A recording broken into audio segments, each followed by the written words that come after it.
Test 1, 2, 3. Looks like it's working. Test 1, 2. Test 1, 2, 3.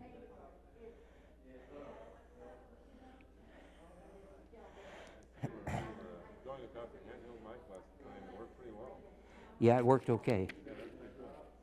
I just set up the old one. Yeah.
2, 3.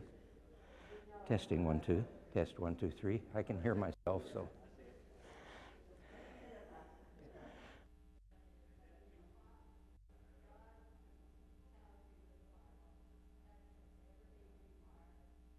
Testing 1, 2, 3. Ooh. Testing 1, 2, 3. Test, 1, 2, 3.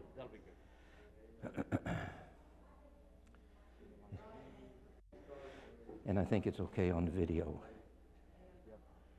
Test 1, 2, 3. Testing 1, 2, 3. Test 1, 2. Test 1, 2, 3. Testing 1, 2, 3. You get the stream up down here. What's that? Test 1, 2.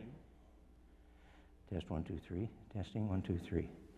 If you look at that and see, it shows it is bouncing over there, but is it not coming through here? Not like I usually do, nice and clear. Testing 1, test 1, 2, 3. Test 1, 2, 3. Testing 1, 2, 3. I'm gonna go ahead and turn it up. Oh, well, here, you say some more. Let me. If you listen to, if you use those. I see that over there, but not. No. If you use those headsets, that's monitoring directly the level that's going out. So John wants you to listen and see. Test 1, 2. Test 1, 2, 3. Testing 1, 2, 3, 4. Test 1, 2, 3. Test. 1, 2. Testing 1, 2, 3, 4. Testing 1, 2, 3, 4. Testing 1, 2. Test. 1, 2.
There you go.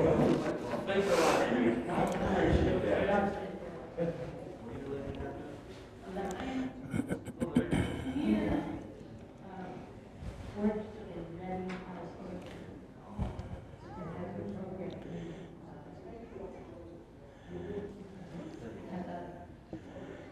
Why do you thought you get a, do you have a problem when you fix it so it's below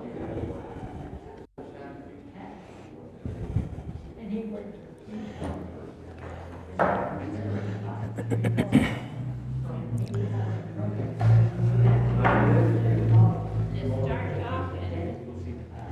Sorry?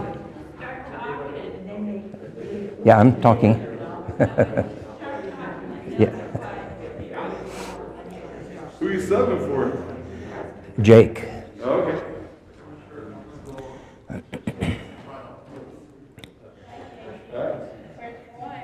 Here. Well, good morning, everybody. I think it's past time to get started. For those of you watching at home and those of you here this morning, I'm not Jake, and I'm substituting on a short notice for Jake this morning, and I think he and his family are suffering through some sickness right now, having to do probably with the COVID.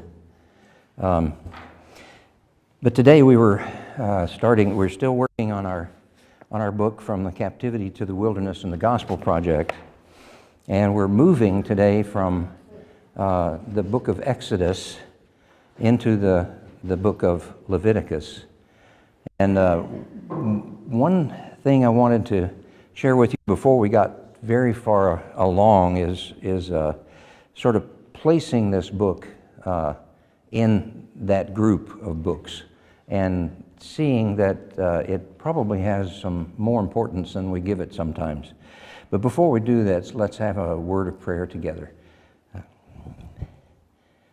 Father, thank you for this Lord's Day, for this special day that we can set aside to come together as your people, that we can enjoy fellowship with one another, that we can build each other up and push each other to be more like you each day.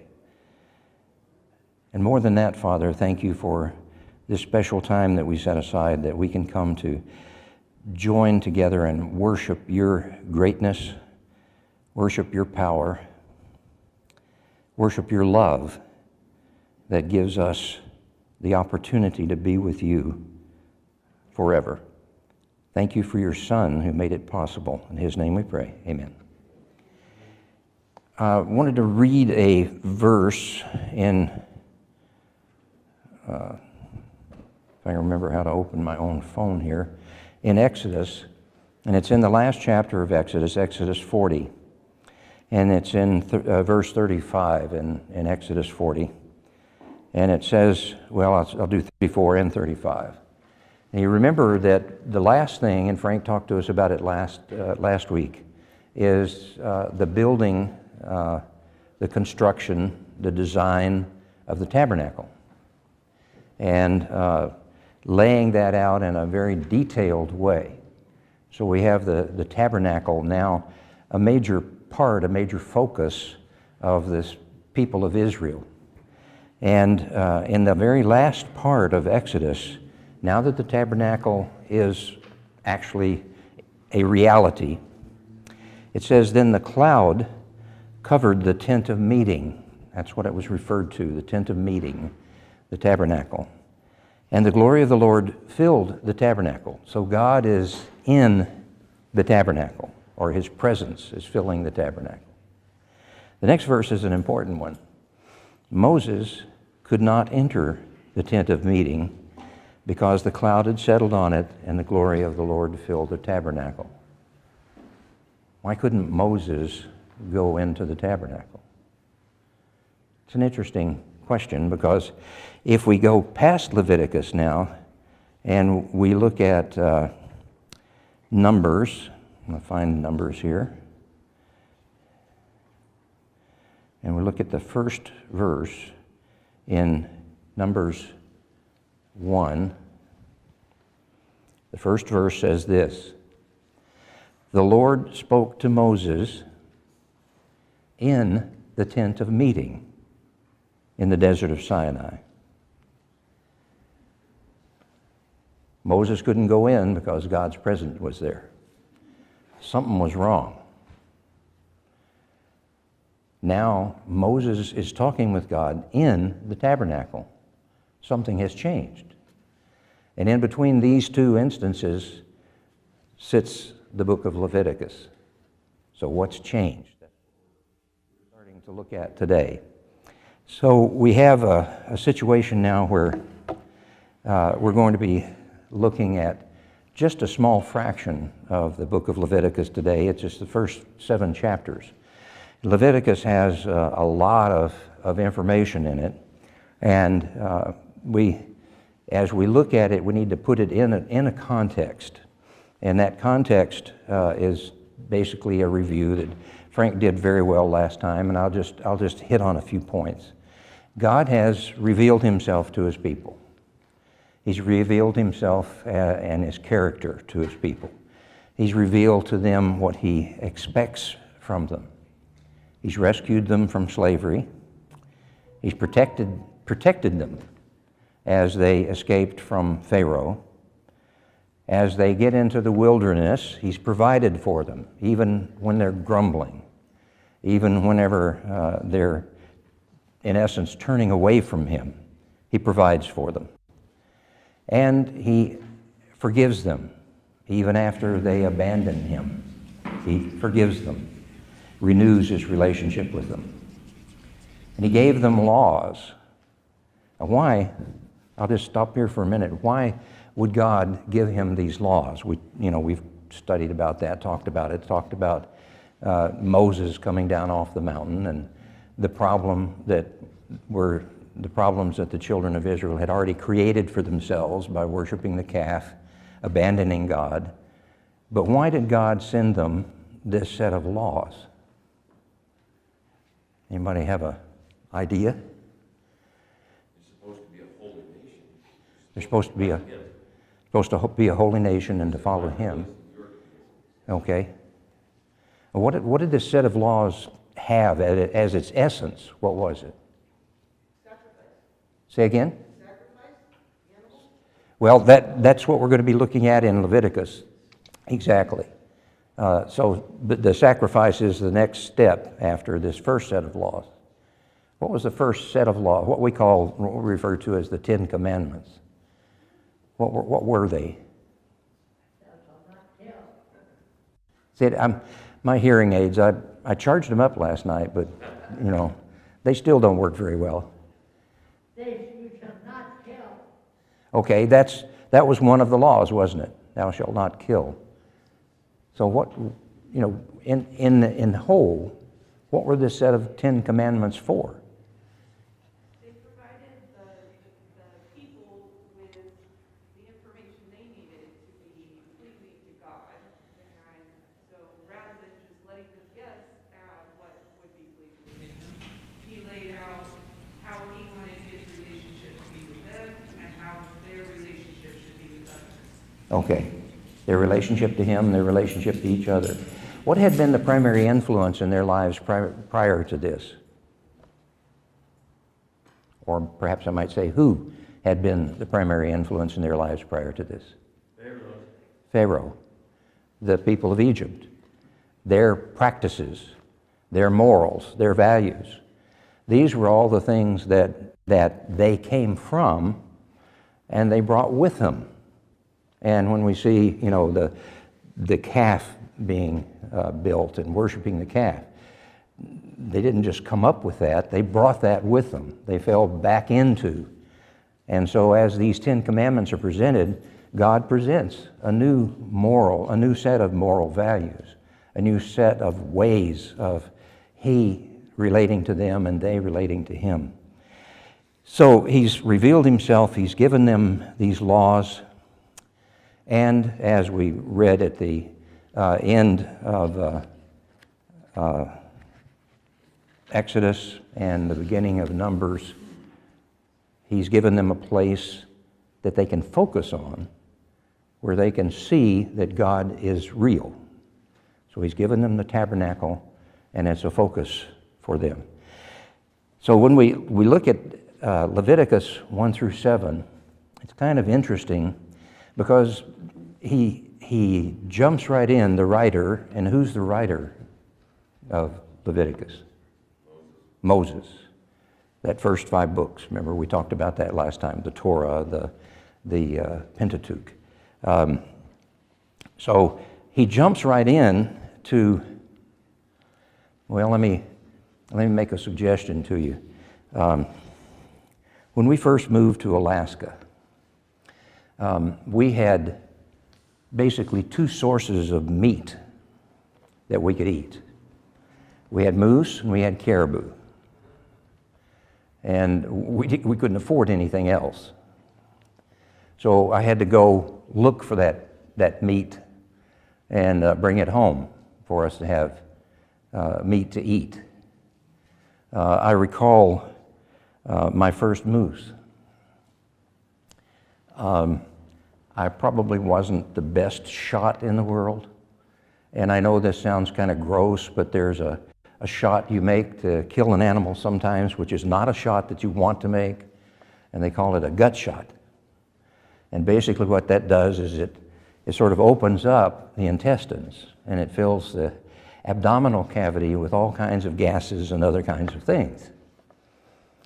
Well, I'm straddling this moose that I've shot, and I'm about to start the skinning process. And I come down the chest, being very careful, because I don't want to break the skin. And I slipped off the end of the ribs, the sternum, and punctured that cavity. Well, I'm straddling the moose with my face over the puncture. For the next month and a half, everything that I tasted, smelled, saw, reminded me of what came out of that puncture that I had made. I didn't have any instructions on how to butcher this moose. But when we jump into these first 7 chapters, we have a bunch of people that it's almost like a set of instructions for a butcher shop. You know, what do you do with these animals as they're presented as a sacrifice? How do you handle them? How do you handle the different organs within them? What organs do you throw away? What organs do you put some value in your offering to Lord? And so as you go through these, it can get a little gross. And, you know, for us in our modern world, we go to Safeway and we get what is hamburger meat now? About $10 a pound? I don't know what it is, but, you know, we get a nicely packaged, pound of hamburger meat. Somebody in the back had to nicely package that. And to get to that package, they had to know what they were doing. They had to know what to put in that hamburger meat. They had to know how to make it hamburger meat. They had all of those instructions. They had all of that skill, and they were able to do that so that, we could get what we see. We don't think about that part. But God had identified a group of people and had given them this task. Now, we talked about sacrifice, and that's what we're talking about in these first 7 chapters. And again, I find it kind of interesting that to begin this in Leviticus is full of all kinds of instructions. It's full of all kinds of rituals, it's full of all kinds of celebrations, it's full of all kinds of qualifications for priests. But the very first 7 chapters jump right into the sacrifices and very bloody details of the sacrifices. It says this is what the priests are going to be doing. It doesn't say anything about the qualifications of the priests at this point in time. Those qualifications don't come until later. So it's just an interesting, to me at least, interesting way that the book has been put together. Why do you think the writer, driven by the Holy Spirit, God's Holy Spirit, would do this? Why would he jump right into, these are sacrifices that you must offer, and these are the details for these sacrifices? Anybody have a thought on why would he do that? Why would he organize it this way? Well, it's a cleaning ritual, so anything that they were going to be using had to be cleaned through sacrifice, as well as the people. And so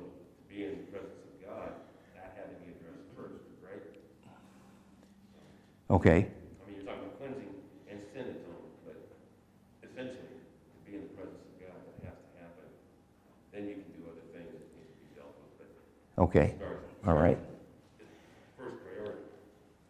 So if I jump into the details of a sacrifice and say, this is the way you got to cut this thing up, this is the way you got to offer it, this is the way you got to handle it, and I don't even say really what your qualifications are supposed to be yet. I'm just saying, this is the way you've got to handle this thing. I must have a purpose in doing that and doing it in that order. And if we think about it, God has had a relationship with these people which has been sort of scattered at this point. Moses on the mountain, the calf worship going on down below. The laws, the grumbling, the lack of respect, the lack of relying on God. So all of a sudden, he's moving into a situation where he's saying to them, we're going to formalize this relationship. We're going to formalize it in a very strict way, because these laws that he's giving now related to these sacrifices are very strict. They're very strict, and you're not supposed to deviate from them. Mark? Yeah, I guess one of the things that, I think on the timeline, this is after the tabernacle, is that correct? Yes. The tabernacle is God saying, I will be with you, and you will be with me, and here's how it's going to be done, and here's the place. And now here's, I don't know, part of that whole process of that relationship with God. So it's exactly like you said, it's been a bumpy road in relationship. God is just trying to say, it's going to have some structure, and because we like structure, we want to know where the lines are, I think. We don't want to wander around forever. So maybe there's some logic in how all the pieces are strengthened together. Okay. I know there is, but I hope that you'll like it. No, I think that's exactly right. He's instilling in them through these very strict rituals a sense of a permanent kind of relationship with him. A relationship that's going to continue, that has, like you said, some boundaries to it. And they're boundaries that God is setting. And so God is setting these relationships, or setting this relationship up with some very strict guidelines. Now, prior to this, as we said, it's been as you characterize it, a bumpy relationship.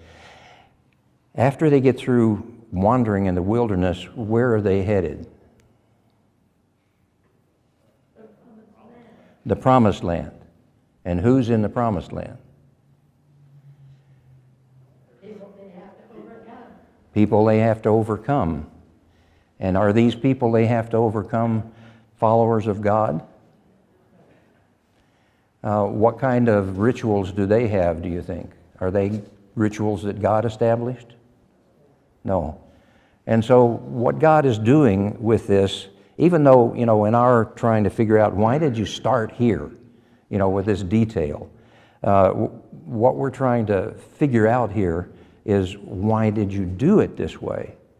Well, it's the start of a process where he starts to develop people who are dependent on him, but they also rely on the structure that he is giving them.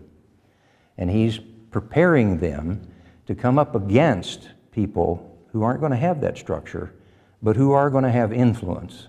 Jerry? They're sinful people, and he's giving a way to forgive their sins before they go into the other things. Okay, he wants to get them to the point where their relationship with him is one that they know that they can get forgiveness, and become a better people, become a holy people. God is holy. He's trying to prepare a holy people who have a relationship to him. And so this is all in preparation for them moving from the wilderness and moving into, we usually look at it and characterize it as, taking over the land, moving those people out. This is the promised land, the land that God promised to them. But also, he's preparing them to defend themselves, to keep themselves holy as they move into the land.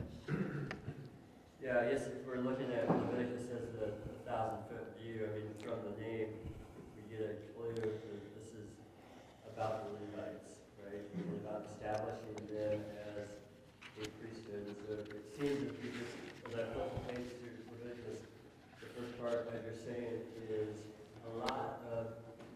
instructions to priests about how to engage in the worship, which is largely burnt offerings and other types of sacrifices. And as you've also said, to prepare the people and shift them to a mindset of being holy after this one holy God. Okay. Let me, somebody volunteer to read a couple of verses for us. It's Leviticus 6, 12, and 13. Anybody got that one? Want to read that for us? 6, 12, and 13. The fire on the altar must be kept burning. It must not go out. Every morning the priest is to add firewood and arrange the burnt offerings of the fire and burn the fat of the fellowship offering on it. The fire must be kept burning on the altar continuously. It must not go out. Now, we don't have the qualifications for the priests yet, but we have one of the duties of the priests. Why would God want the fire to go all the time? What's the point?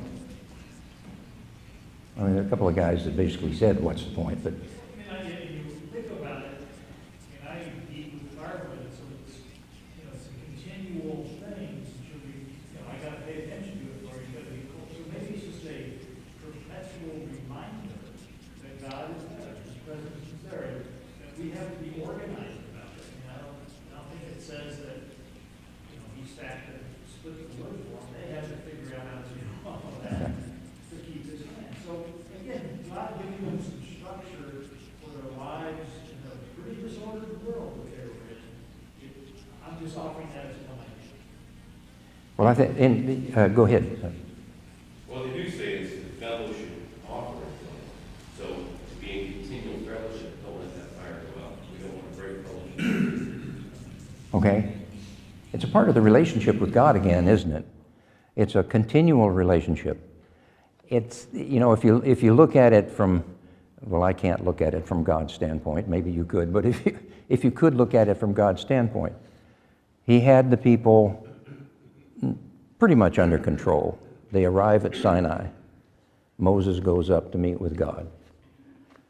And everything goes downhill. It comes apart. There wasn't anything there other than Moses, saying to Aaron, keep an eye out for the folks while I'm up, up on the mountain. Well, Aaron didn't. But this is a part of that structure. This is a part of God saying, there are some things that I'm going to have you do that will remind you constantly of your relationship to me. Well, I think it's pretty well established now that this is a pretty scary God. They've seen a lot of stuff at this point. Very serious. So to me, it's a way for them to be right with God. A way for them to feel comfortable in their relationship and feel like they're doing things right with God and for their benefit too. Okay, it's for their benefit. Darla? I think one thing that's interesting is this is where they're sacrificing the fellowship offering. And those were actually free will offerings. There were all kinds of guidelines on how to do that, but it was a free will offering. It was the people choosing to have that fellowship with God. And I think it's just kind of a lot like today, where God's always there for us, and we have to choose that. And so I think that's maybe the importance of having that available all the time. So Okay. that we can choose God. And remind us of constantly of our relationship with God. Lily? I guess I look at all this and I go, well, if I just do these certain things, God will like me. But we realize it's way deeper. It's a spiritual relationship that we have to have. Yeah, the fire's burning, but what does that mean in our heart? So when you put your hands on an animal that's going to be killed, I guess when you're jumping in, you are dying with the animal. I mean, I guess it's just occurring to me that these are spiritual acts, not just acts. They're spiritual. Good phrase, spiritual acts. God, What one word would you use to characterize God? Everlasting? Short word, begins with an H and ends with a Y. God is holy. What kind of people does he want us to be? Holy. Be holy as I am holy. So this constant reminder for us of who he is also a constant reminder of who he wants us to be.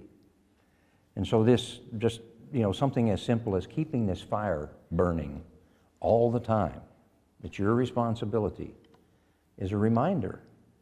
God is the one who said, I want you to do this. And if you do this, you're obeying me. And if you're obeying me, you're one step closer to being like I am. Mark? Yeah, you said something like that. These things, how he wants us to be. I like the part that says he wants us.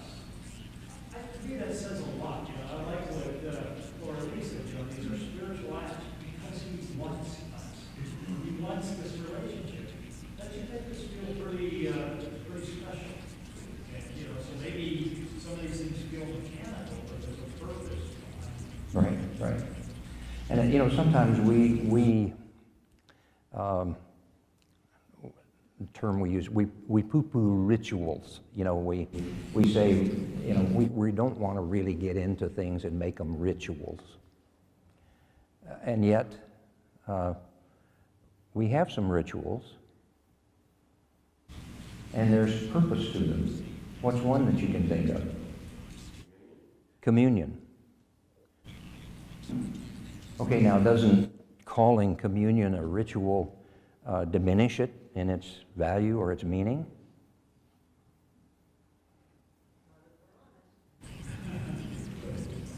It could, yes, I suppose.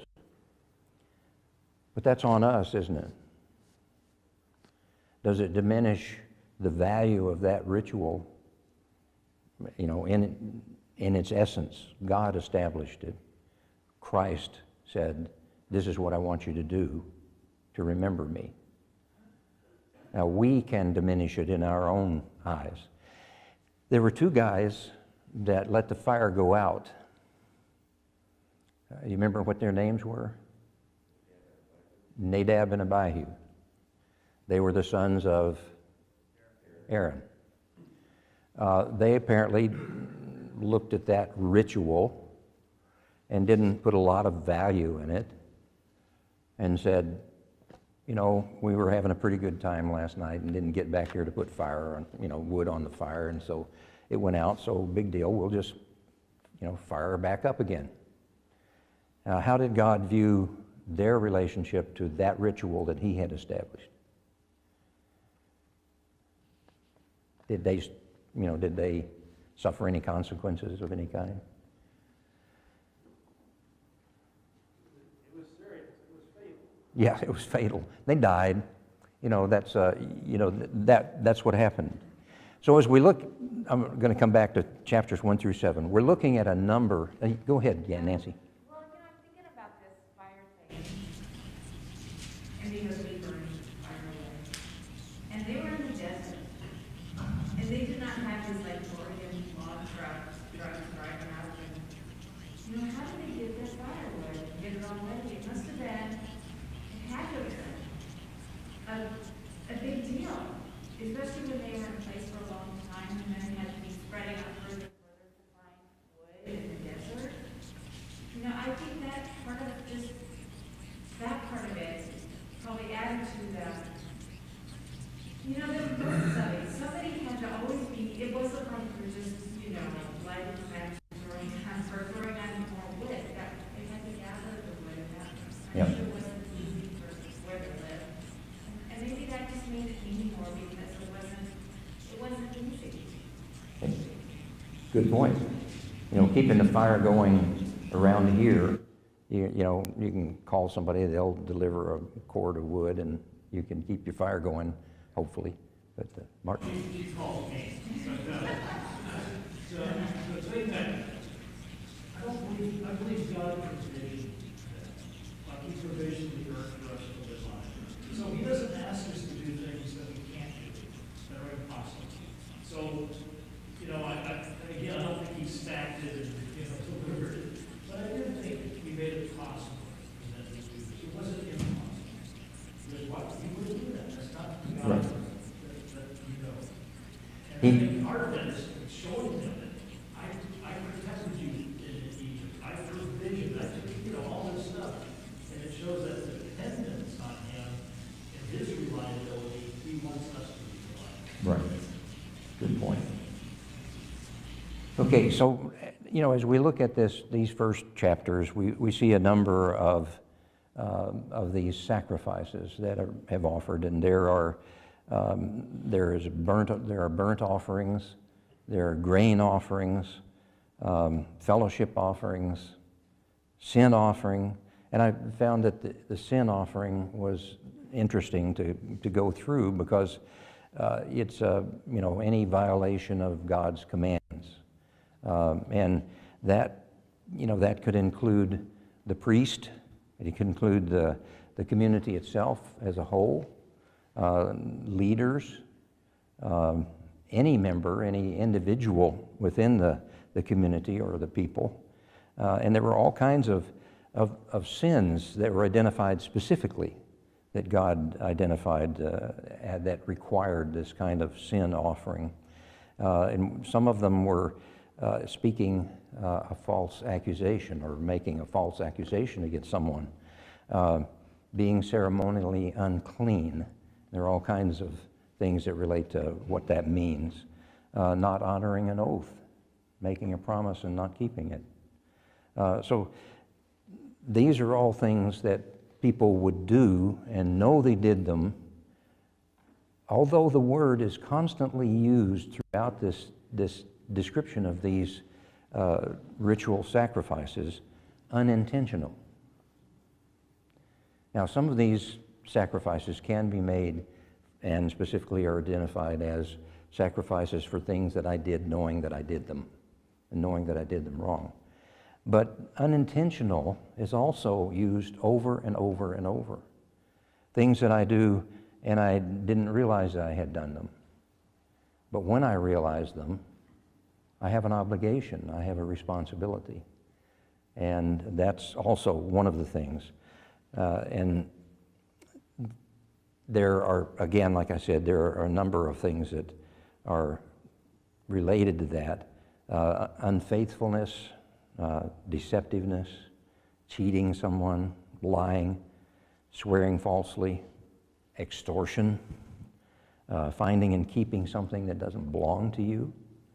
All of these are things that were included, and if I one of those, and to make that sacrifice, to make that offering, to sacrifice for his forgiveness.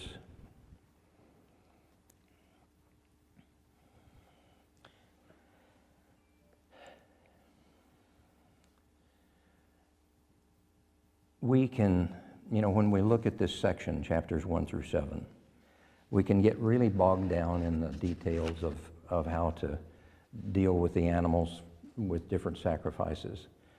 We can get really bogged down in how we prepare the grain to offer. Some of the grain we put incense with it, some of it we don't.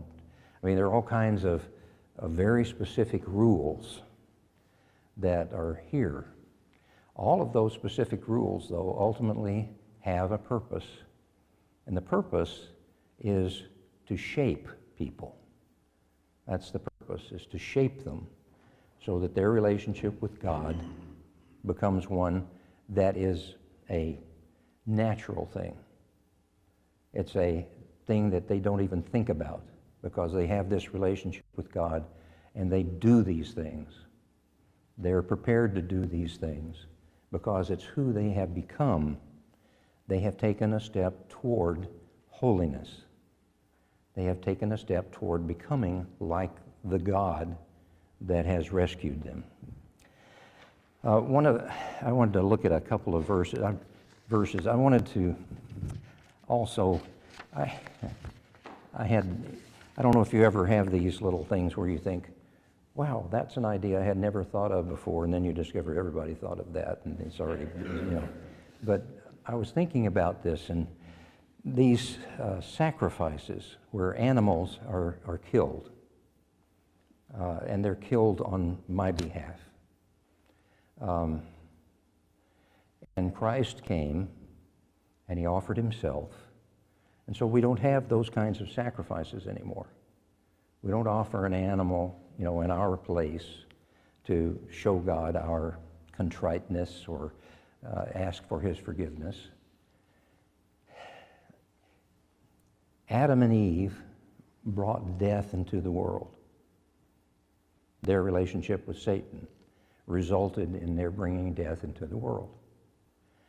The death of this animal emphasizes the bringing of death into the world. It isn't, you know, when you think about it, why would God want to take some poor lamb and have it slaughtered and offered on a fire for my, you know, for my sins? I mean, in our society, you know, the SPCA and the Lambs Association or whatever, you know, we think about these things as, well, this is cruel. But when you think about the fact that every time an animal was killed, a life was taken, death was staring them in the face, they had to take the life of the animal. Now, it had all kinds of implications for them because it related to something they had done and they were looking for God's forgiveness. But they took the life. That was what Adam and Eve, in their relationship with Satan, brought into the world, is the taking of life. When Christ came, he died once and for all. He offered himself, and he came back to life and defeated death. So our relationship now with God is one that where we don't have to be reminded of the sin of Adam and Eve every day and the taking of a life. What we need to be reminded of every day is a new life that has been given to us that's promised. But it just struck me that you know, it seems cruel to me, or it seemed cruel to me, to think about, okay, you know, we're going to have a burnt offering this week. And so I got to go out in the herd, and I got to find the best one that I've got. I put a lot of work into that animal. And I got to bring that animal in, and we're going to slaughter that animal. We're going to kill it. We're going to take its life. It just seems cruel to me. And it is. But it's a representation of what man did to himself by introducing death into this relationship. I would just emphasize it was, and I think that was the point. You have innocent life replacing guilty life. But God also placed on image bearers, those who were created in his image, a high importance. So whenever Adam and Eve had no clothes, something died in clothing. It was a skin that covered them. That was the first sacrifice. But then your talk just now made me think about how many animals, and this is just an image in my mind, how many animals were spared that sacrifice after the death of Christ. It was an immediate impact on the population of the animals, because that's our population grew. If we had to keep sacrificing at the rate we sinned, we wouldn't have food. They couldn't keep up. And he redeemed them as much as he redeemed us. It's a visual image to me of redemption in Christ. Yeah, I think I said it because I started doing the math in my head. So there's 8 billion people, and we're doing that kind of sacrifice, you know, to be no animals left. But I think partly we think it's cruel because we got the 21st century minds. I don't think they thought it was cruel. They just said, this is what God expects.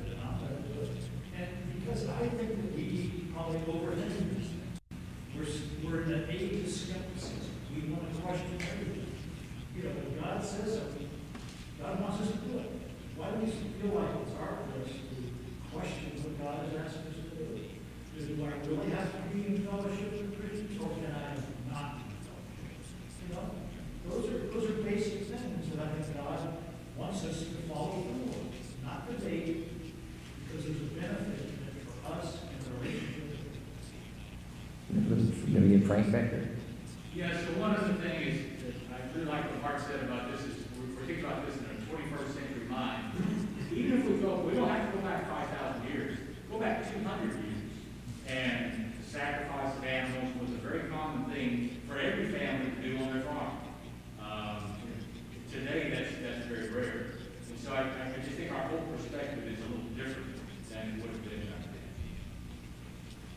Yeah, and I agree with that. I think cruelty, when I was cruelty wasn't God's request, the cruelty is here's what your sin did.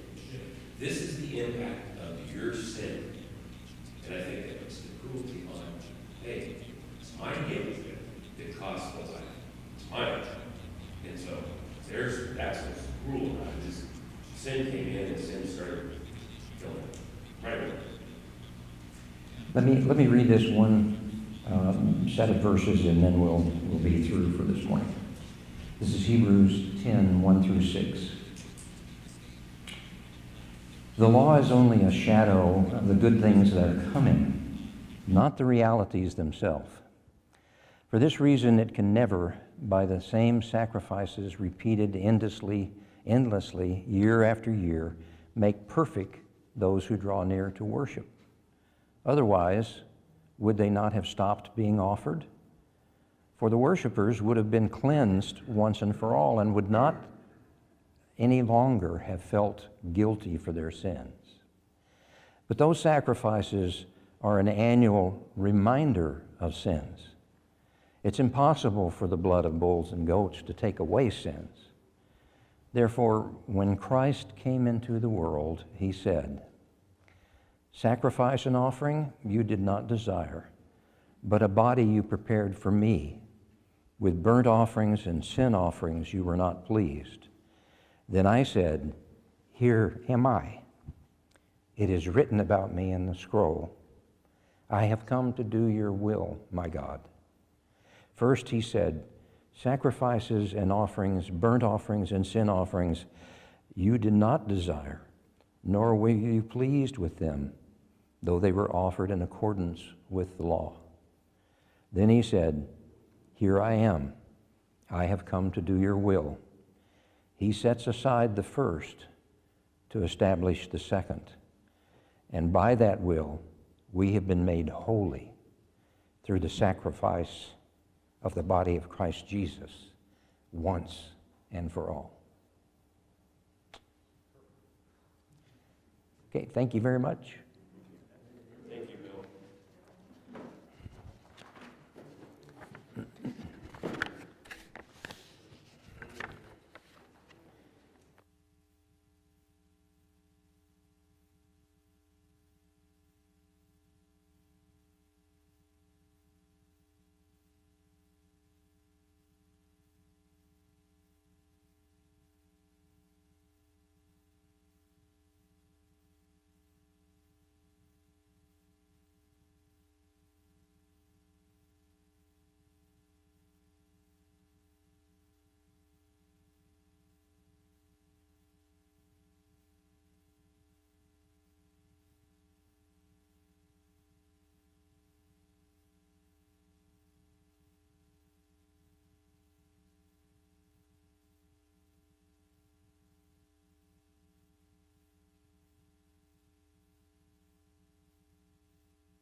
What's that little thing do? These are set up in groups. Some of them are single, but it mutes it. So if that red light is on, then the microphone is muted. Huh. So I can mute it until you're ready to go. Turn it up. Oh, you want to just No, I think it'd be keep it on and I'll turn this off? who has.